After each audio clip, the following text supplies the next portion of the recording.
The following is a special presentation of Tony Curry Radio.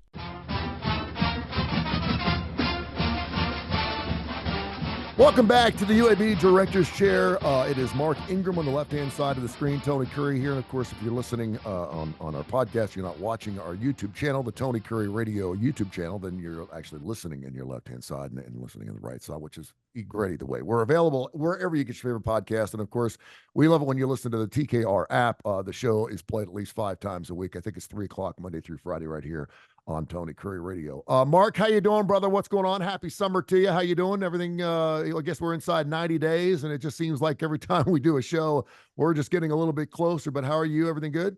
Yeah, all good here, man. Yeah, in fact, Greg Wheeler, who works for Learfield IMG here, Blazer Sports Properties, he said to me today it's 63 work days. Oh, until kickoff. We're going to start counting days to Christmas before you know it. He's taking out holidays and weekends and all that. I was like, well, I know Greg, and work days are Saturdays and Sundays, so we're going to count those days too, because I know he doesn't take any, and I know you don't take any time off either. So let's go ahead and make it the 90 plus days. I couldn't believe that when he said that. I was like, okay, that just got very real, didn't it? That's pretty. I'm still trying to take a vacation. Yeah, that's like 7 more Tuesdays, something like that. Yeah, if you want to make it that much smaller. So I was talking to you before I hit the record button, and we usually have a discussion on what we're going to discuss or talk about before we do the show. Recently, I hit the record button. You can hear it, so you know when I'm putting the record button. I'm not doing anything you don't know, so everything's on the record here. Yeah. But I do retain the right to edit as we find fit. We've never had to do that. But I did want to ask you today, I'm seeing the story out of the ACC now where North Carolina State Legislature is advancing a bill that will require the state's 2 largest schools, North Carolina State, to play each other in not only football, but also basketball. They also want a couple of other smaller schools in the state to be part of some type of round robin with those 2 major schools. They're saying, listen, you guys can do whatever you want. The tectonic plates and the changing, and as far as I know, the ACC as of Friday, the 7th of June, the ACC is still relevant and still around. It hasn't dismembered or been disbanded. But just in case, they want to make sure that the states are going to make their money and that the state schools are going to continue to play each other. And I know that was something, we're Auburn, Alabama. I know UAB's got rivalries. You want to make sure that you're playing those schools. This is just one of those many things that I think a lot of people don't really think about on the bigger scale of what's going on with this antitrust settlement and everything else that's going on in college sports. Can you, first of all, can you talk about that a little bit? How is it going to affect your scheduling? Because you spoke last week, your scheduling goes out 7, 8, 9 years sometimes. What are some things that perhaps your normal fans not really thinking about big picture, or can you share those things with us? Yeah, I think what the bill in North Carolina is not to get North Carolina to play NC State. They're in the same conference. It's about trying to get North Carolina to play Appalachian State and Charlotte and East Carolina, and same thing with NC State. Try to get them all to play these other schools. I also heard that will never make it to the Senate floor. So I think somebody's proposed it. Somebody else is going to squash it. But I think it probably does what it intended to do, which is make a point to say, hey, you guys should play. It's good for the local economy. It's good for these schools. Play each other. Spirit of competition, whatever. Everybody can have their own opinion as to whether or not that's good or bad. I remember when I was at Tennessee, Tennessee fans didn't want us to play Memphis. But now people who lived in Memphis that were Tennessee fans, they kind of liked it. But then some of them would say, hey, man, we got nothing to win here. I don't want to do this. And I see both sides of it. I think any healthy competition is good. I know that both coaches need to win. There's value to the win. And there's harm in the loss for both. That's why you play. That's what makes it a good game. That means there's something meaningful behind it that should be considered. So I don't know that that'll ever become law in the state of North Carolina, but it's also, and part of the reason why it may not is because it's so hard. You've, as I've said here, I've got a lot of my non-conference scheduling in football done 8 years from now. We're booked. I know this has been an argument and it's been around as long as I've been doing sports radio for 30 years. But what is the main reason why UAB and Alabama can't play each other in some common sports? I mean, I don't know that we can't. We play each other in a lot of things. We play each other in baseball and softball every year. Yeah. The coaches are great. Again, scheduling is done pretty far out. Um, I know that there have been discussions about that before. It's just not as simple as some probably want to make it seem. And like in men's basketball, those schedules actually are done year to year. But like we played Drake at home this coming year, we got to go back to Drake. So there's a game that we didn't have to schedule this year. We scheduled it a year ago, but it's for this upcoming December. Now if Drake backs out, they back out or something like that, theoretically. But you also get into these home and homes where, you got to return a game to the other place or they're coming here. And you get into these, what we call an MTE, that's a multi-team event. Those are usually around Thanksgiving. That's when you see these schools go to the Maui Classic or the Alaskan Shootout, these kind of things. You get into that stuff, but you book those way out in advance. That consumes a week. There's not a ton of non-conference basketball before you get into the meat of your schedule. So, Is it easy? Is it easier? I mean, I would think it would be a lot easier because you're playing 30 plus games, but how difficult is it to schedule someone in a basketball game? I mean, you got 7 days out of the week. You could play Yeah. 3 games a week. I wouldn't think it'd be that difficult. If you wanted to play someone, could you not just call them up and say, let's add a game? You got You can say that, but I mean, between the Thanksgiving holiday, the Christmas holiday, final exams. So like if we were talking about us in South Alabama, well, our exam week may not be the same as their exam week. Could be, but it probably isn't. So during our exam week, we don't want to play anybody. Yeah. Right. Or maybe we'll play a home game, but not an away game. Well, they're the same way. So you've got 2 weeks there, later in Thanksgiving, later in, sort of Christmas holiday time.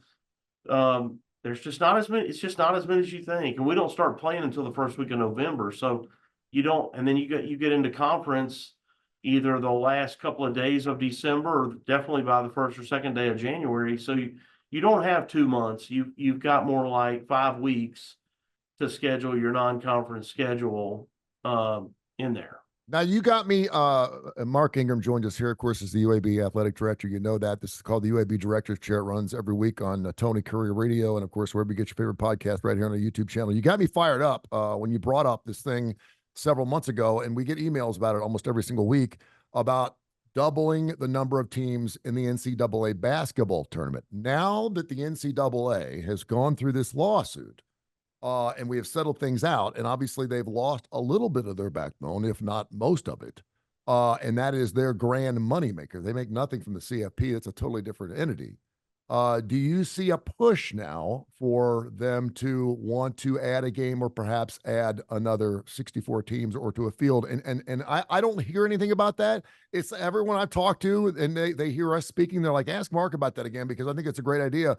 Is that something that's going to happen? And if it does, how soon will it happen? Yeah, I think it'll move to 96. I wish it would go to 128, but any expansion is positive to me. What we've talked about here before is that 84 or 86 teams in football get to go to a bowl game, and that's out of 130 teams, but only 68 get to go to the basketball tournament, and that's out of 350 teams. Crazy. Yeah. So the coaches and our programs are so heavily measured on that success. In football, if you get to a bowl game, while that may not be like you won the national title, depending on your program, it is a marker for some level of success. Did you go to a bowl game? Did you win that bowl game? Mm-hmm. These are things that coaches are measured on. If you can be in bowl games, that's positive. That's the same way with the basketball tournament. Coaches are measured on, did they make it? Did they make the tournament? Did they not make the tournament? How many games did they get? How deep into the tournament did they get? They're measured this way. And I just think it's an unfair way to measure. It's just what it is, and it's how your fans view it. We're not going to be able to change society and the way all these people think. It's just, to me, it's an opportunity to give more teams a chance to play. That's the most fun of the tournament, quite candidly, to me, is will UAB beat San Diego State? Boy, what a great matchup that is. Will was it Yale that beat Auburn? Whoever beat Auburn, Harvard, who did they play? The Yale? Yeah. Yale beat Auburn this past year. Nobody thought that was going to happen. But, if you're not an Auburn fan, it's an incredible game. If you're an Auburn fan, it's not an incredible game. But if you're any other sports fan, you look at it and you go, man, that is David versus Goliath. And that's fun. It's fun to see. So I'm all for it. So you're hearing 96. That's the first time you've thrown a number out. That's what I'm hearing, is that the discussion is around moving to 96. And so you're adding basically another half of a field. Yeah. Do you have any idea how that would work? No. Okay. No. Yeah, right now you're looking at what could be 28 more schools.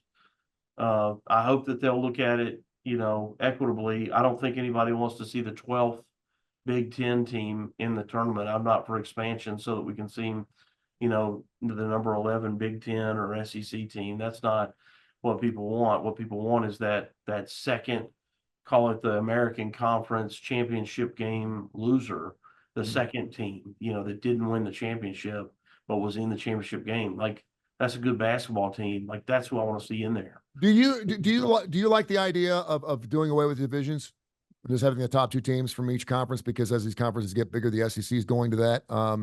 Is that something that you dig, just to make sure you get the best two teams, or geographically speaking, does it play out better to have divisions? No, we're doing it in football, and I think we will in basketball too. But the American did it in football. We've moved away from divisions just to have the top two teams play in the championship, which gives us the best chance at either being in the college football playoff or the team in the New Year's Six bowl game. Yeah. So we feel like that's why that's meaningful. That's why we're doing that. I think other conferences are all pretty much moving to that. In basketball, that's a little tougher to do, to predict, what you're going to be. But we tried it in the American this past year. You just take the preseason top half and they play each other more than they play the bottom half. And all that is to try to, increase your net rank. All right. He is the athletic director for the UAB Blazers. We've been doing this show for a couple of years. We do have another special show kicking off sometime this summer, probably sometime in July. It's going to include, of course, a couple of well-known coaches with the UAB faithful, and we're talking Trent Dilfer and, of course, Andy Kennedy. So we'll have some more details on that coming up as we can allow you to know. Coming up in July, we're really, really excited about that. We always talk about classic rock. You're a classic rock guy. I love this time of the year because it does get us a chance to stretch our legs a little bit and talk about things that normally we wouldn't during college football or basketball season. Yeah.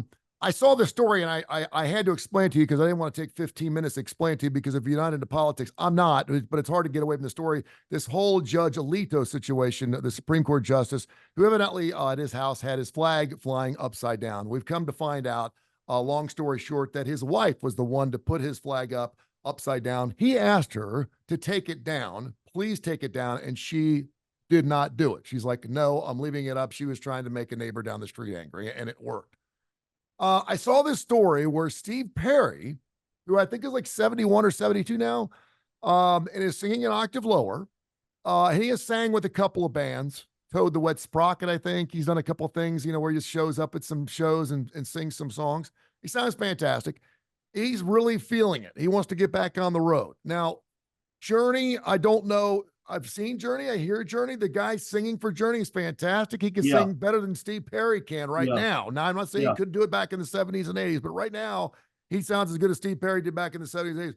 So I don't know. I don't know if I'd want, first of all, if Steve Perry came out, would you want to keep the same Journey you have now, or would you want Steve Perry going back to Journey, knowing that it's not going to sound as good as it does now? What would you like? I'd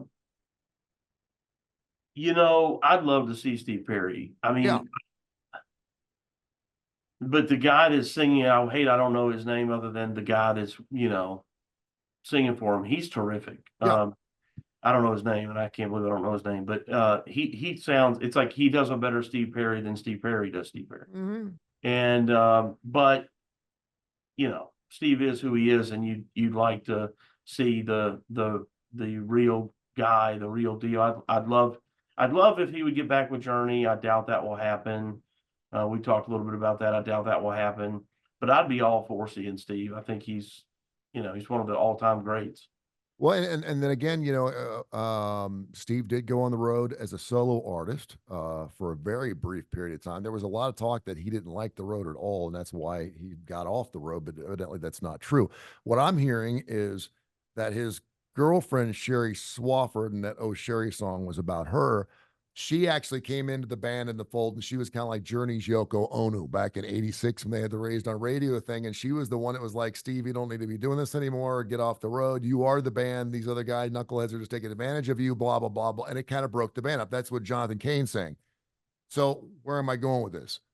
Women in our lives, we know how important they obviously are. You're a married man. Women are wonderful. We couldn't live without them. I'm not going to go that route. I've been married and I've been through the whole 9 yards. But when you're talking about, and you can go any direction you want here, but I really want to get your thoughts on this because I see how supportive your wife is of what you do. You got to, sometimes you're out 4 or 5 nights a week Yeah. watching sporting events, and I always see your family with you, and I think it's family. Your dynamic is wonderful. And sometimes there's just things you got to do, particularly if you're in the sports world. I mean, there's guys that got to play football on Easter Sunday. We saw what happened with Tom Brady with his wife. She sat there and said, "I want you to retire." He retires. He comes back. They divorce. He only got 1 more year out of it. It seems weird to me that, in a sense, he gave up his marriage for 1 year of football. Basically, that's what it came down. You mentioned Tiger Woods off air, and certainly his situation with his wife at the time.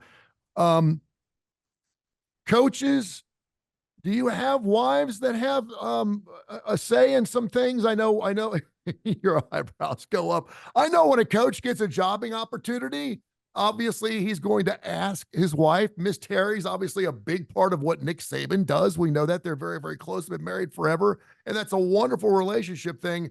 But can you share any stories, or are there any stories where it's funny because we think of these men and they're strong and they're football and this is the way it's going to be and we're sweating, and all of a sudden we have a little lady at home saying, that's not the way it's going to be, little man. You sit your butt down, eat your chicken, and go to bed. And you're like, okay. Yeah. Can you share any stories of like that, and where women play into sports and how men do what they do? I don't know how else to ask that question. Well, I think, the relationships we have, whether it's with our spouse or a friend, you're only as good as the company you keep, right? And that is an important part of our existence, and how you perform at your job oftentimes is uh, largely impacted by whether it be your spouse or a close friend. They've kept you out too late, running around, or you got in some argument before you left the house, whatever. But Amy, my wife, is very supportive. She gives me great advice. That's one of her great strengths, is she gives great advice to people. I hear her giving advice to her friends. People come to her for advice because she gives great advice. She gives great advice to our kids. And if I don't mess it up, 3 weeks from today, I don't want to get cocky, but it'll be wedding anniversary, 27 years. Wow. If I don't mess it up That's over the awesome. next 3 weeks. So 3 weeks from Congratulations. today. And yeah, she's an incredible athletic director spouse, no question. But yeah, I mean, when you're hiring a coach, or the president's hiring an athletic director, to me, I've heard many times over, you're hiring a package, and that package is yes, the employee, but it's the family that comes with them. What is our campus community gaining here? We're adding this person, but it's really these people. It's this whole package of people. And yeah, I've had coaches with wives who were just fantastic. They added a lot to our campus, added a lot to our department. They're warm and welcoming themselves. They're inviting. They're respectful. And then I've had some that are the complete opposite, train wrecks. That they're just they're hard to deal with. They complain about all kinds of stuff. And you, at some point, like you got employees come to you, go, I don't work for that person. Yeah. Why am I doing what they, I'm like, I know, I had one time a coach's spouse get upset because during the game they had a suite at the game, and I guess the caterer near the end of the fourth quarter, came and started, picking up and cleaning up, and she just chewed me out. I just happened to be walking down the hall about the fact that they did that, and I was like, well, I didn't take any of it. You need me to go get the rest of those sausage balls? Like, what do you? Sorry, but it was just like but the way it was pitched, I'm not doing a very good job explaining this, but the way it was pitched to me was, like I had come in and eaten up all their food. And that she was just so irate about it. But you just never know. Some are just glad to be there, and some think that they basically are in charge, and they're gonna pick out the music that comes on at the game. And I don't like those uniforms. You're like, whoa, you can like or not like whatever you want. You don't work here. And then, like I said, some are just saints. Some are fantastic. It's a mix. Yeah, the dynamic there is just so cool because you're not talking about a 40-hour-a-week job. It is jobs where you're playing holidays and you're coaching. And all I've heard during at least the last couple of years is just how much difficult. And Nick Saban will tell you he kind of hung it up because he's kind of over it. He's kind of like done. I mean, without Yeah. he didn't specifically say the NIL or the transfer portal or anything else, but it was just too much all at the same time. And you wonder, I don't know if it'd be really interesting to see if there's some type of study about marriages and how successful they are for people or coaches and or athletes. Because it is, you're in the public eye. I for some reason I think of Patrick Mahomes. I guess it's his girlfriend. I don't know if it's his Yeah. wife yet, Wife. but she's all over the place. And She likes attention. she does like attention. It appears that she likes attention. She absolutely, and dresses like it too. And he seems to have no problem with that. He kind of lets her go off and do her thing, and that's why the Tom Brady Giselle Bundchen thing to me is just I'm still scratching my head, going, first of all, I can't believe they got divorced so quickly. Yeah. How they got that done, but they just seem like they were kind of quiet, and they were two of the most famous people in their respected industries. And they pulled it off. Well, we thought they did. And I just always thought that was really interesting because you're an athletic director now, and you've been married for 27 years in 3 weeks, but you weren't when we first got into athletics. So you Right. didn't know whether you were going to be a player, you didn't know whether you're going to be a coach, you didn't know whether you're going to be an AD, and Right. so you need a woman that's willing to grow with you and explore those avenues of potential and an opportunity throughout your life. And I guess it would be really interesting. Maybe that's what the Tom Brady Giselle Bundchen thing was, because in most cases, when you're an MVP and a Super Bowl winning quarterback, you are, for sake of a better term, the breadwinner. You do Yeah. have the most important job in the family. Although a lot of people would say she made more money than he did during his career, and so Yeah. maybe she can put her foot down. But that's certainly something they have to discuss. But kudos for you for making it right. I can only speak. I've been out in the public eye for many, many years, and there were a lot of times where it was 2, 3 a.m. things. Yeah. And certainly when you have children and things come into play, things got to change, and it takes both sides to make that happen. And again, you always talk about we have to communicate. We have to communicate. Yeah. And for the most part, when you meet somebody that's already a successful ball player or coach, you kind of know what you're getting yourself into. You can't don't use the line, you knew what you were getting yourself into. It does not work. Right.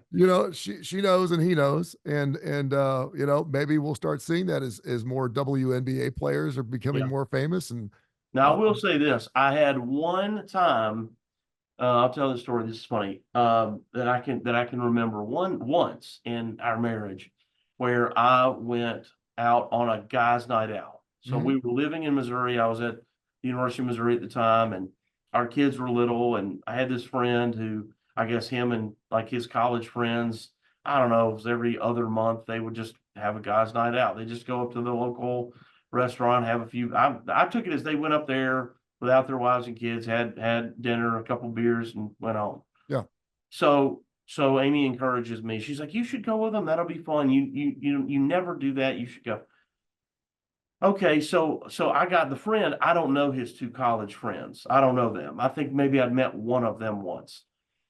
So we go to this place, we have a beer, and then now we're going to go to this other place. And I had a cell phone, but we didn't use our cell phones. I don't think texting existed yet. Yeah. And I called Amy and said, hey, they want to go to this place. She's like, go, just listen, whatever, just go. So, that leads to another place, which leads to another place. And now it is crazy late. And I mean, it's like a weeknight and it is seriously 1 or 2 o'clock in the morning. And I have been thinking for 3 hours, oh my God, I gotta go home. Oh my God. Because this is not my speed. So my phone, of course, my cell phone battery is getting low and we're finally heading home. They're going to take me back. My car is like 2 blocks from my house. They're going to take us there and then I got to get home. And I call Amy, or maybe she calls me, kind of like now it's gone from do it, have fun, to like, where are you? Yeah. And as she calls and I answer the phone, I'm like, hey, sorry, we're headed home now. And as I'm saying that, totally unrelated to us, coming in the opposite direction is like 5 police cars going to something.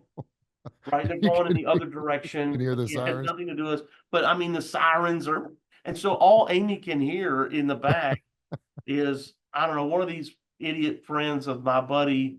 He's being loud and obnoxious, and I'm trying to cover up the phone, and this woo, woo, woo. And she's like, oh my God, what is happening? I was like, no, that's not us. And then my phone dies. My phone dies while all the sirens and all the stuff. Oh, that's great. And I don't get home for like another, I don't know, 30 minutes before I actually walk in the door. And she was like, I swear I thought you were getting arrested. That's hilarious. It wasn't that wild of a night. It was just late. It was just late. Well, that's where trust and loyalty come into play. I'll share this with you. I first got to town Christmas night, 1988. And I had a young lady in Louisville, Kentucky, who was moving down here with me. I went to her father and I said, I'm not going to marry her yet, but I want to, and I want her to move with me.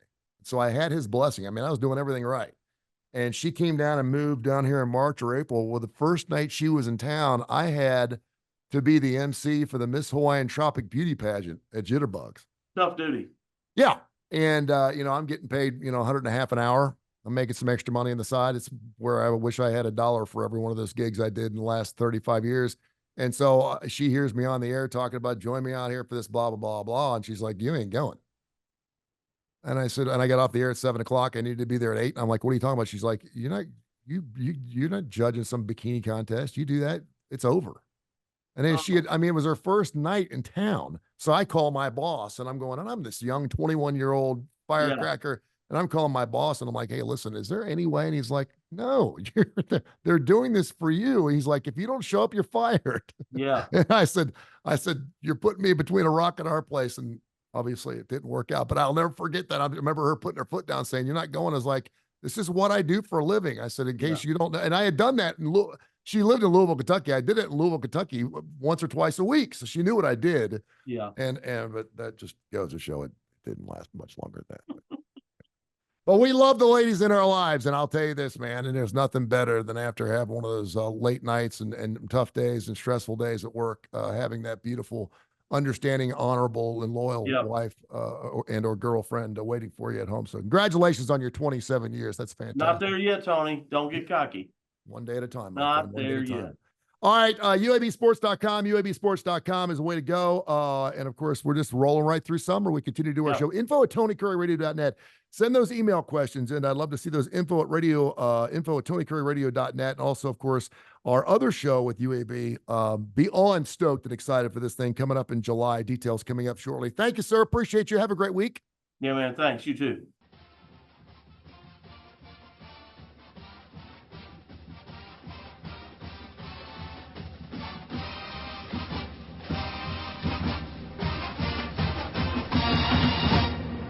This has been a special presentation of Tony Curry Radio.